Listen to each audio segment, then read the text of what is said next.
It's been an up and down week for United. Pretty good week for City. Let's get into it. First thing, we're going to address a little Champions League just to get it out of the way. Man City beating Bayern Munich 4 or 5-1 on aggregate or something like that. 4-1 on aggregate. Bayern Munich, we saw Sané crying afterward, talking to Pep. Could see a little return there. It could be interesting. We go through, obviously, as we expected after such a big lead in the first leg. So, Real Madrid, here we come. Unfortunately, though, for United, we didn't have so much success, as you'd say, in Europe this week. Big 3-0 loss to Sevilla. I mean, going into it, we were missing players through suspension, injuries. It was just not a great mood. Maguire on the amplified by the fact that you got to play Harry Maguire in the quarterfinal of the Europa League, and you have to win. I mean, and he just was horrible. I mean, he was literally one of the worst performances that I've ever seen from a player, ever.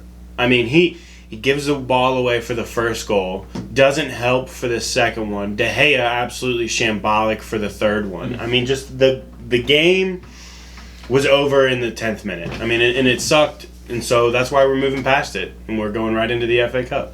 Moving in, FA Cup. First game we're going to talk about, Manchester City, obviously. Wow. It's Sheffield.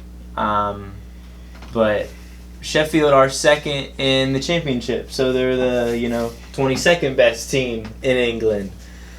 After playing the 21st. We come up. It's a good Sheffield side. They played all right in the beginning. You could see it, but we broke them down. It was Riyad Mahrez. It was the Riyad Mahrez show. A hat trick. Man is insane. He's kind of gone under the radar this year, I feel like. I'd say so. To his abilities that we're used to seeing. We're used to seeing more of him and more game time of him. There's been a lot of rotation for him. I feel like he hasn't been featured in all the games he wants to. Yeah, he's definitely frustrated. Pep even says after the game, Riyad gets upset with him when he doesn't play, and as I'm sure most players would when they don't get to play. And yeah. Especially when they know that they're at that ability. And can just go out and score a hat trick in the FA Cup semi-final. It is Sheffield, to put it more context behind it, but it is a semi-final in the FA Cup, like you said. It's an important game, a knockout game. We needed to win to go to the final. We're kind of hunting a treble, I guess, now. So, it could be something on, but, it's going to be a tough task in the final with who we're going to have to play against. Who that will be, we found out the next day. United played Brighton, and fortunately, spoiler alert, United did win. So, getting right into it, from the beginning. Boring as fuck. Boring game, man. I mean, the most boring game lineup ever. Comes out, and honestly, I was hopeful. I was like, okay, this is probably our best possible lineup with who we have available. And I was excited. I thought it would be a good game, but Brighton are just such a difficult opponent. I mean, they are so good, and you see one of the best right backs defensively in the world not struggle with Matoma, but Matoma had a good game, even though he didn't get a goal or an assist. Brighton didn't score, but Matoma had a good game going against Wan-Bissaka. Yeah. And I could say Wan-Bissaka had a good game going against Matoma because they were back and forth on each other all game. And it was just like, who was going to get that last one? And nobody did. I mean, the game was boring, like Tanner said. 90 minutes, nothing. I mean, maybe a total of 4-5 shots on target. 120 minutes. Still kind of boring. I mean, there were a couple opportunities. Rashford had one towards the end of the extra time. And I thought it was over right there. He just a patented Rashford move, comes in from the left, cuts on his right, goes to the corner, and then instead of cutting in, the ball cuts out because he didn't get enough on it. And I thought right there that was game, but going into the pens, that was another animal. Gets scary. Penalties come. McAllister, World Cup winner, sinks the first one. Cool. We move on. People are scoring left and right. Casemiro, Brazilian, takes Man United's first one, sinks it. We get to the crunch time. Fifth penalty, Lewis Dunk, the captain for Brighton, sinks the fifth one.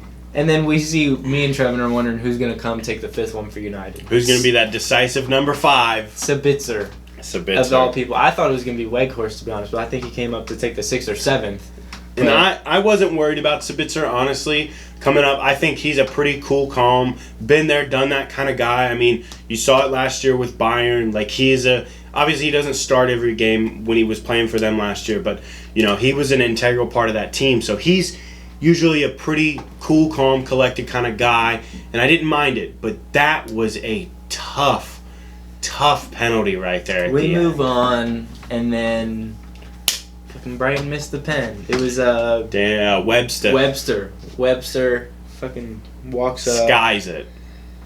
Completely over the bar. Absolutely abysmal penalty. I mean, it was like he got caught between two minds. He was trying to go power and place it in the top right corner, and he just absolutely skied it. Then Man United step up, score.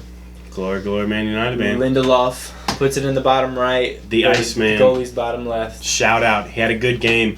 And with no Maguire in there, he's next to Shaw, who obviously has played a couple of games for United in that center back position, but is not his natural position. So I thought he did pretty well today.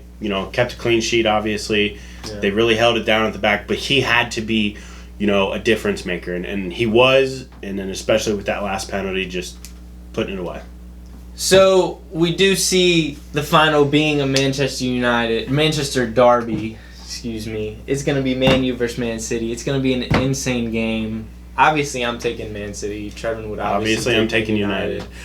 But this game, it's the first Manchester derby FA Cup final. Ever. So it's going to be really interesting, and I absolutely cannot wait. And, I'm hoping that we can get a couple of players back by June. We've got almost a month and a half, honestly. We only have 2 competitions now. We have to really focus on getting these wins in the Prem. We've got some distance now, thanks to Newcastle, between us and Spurs, who are in 5th. Newcastle smacking Spurs 6-1. Insane. Crazy. Shout out, Tristan. We know you're watching.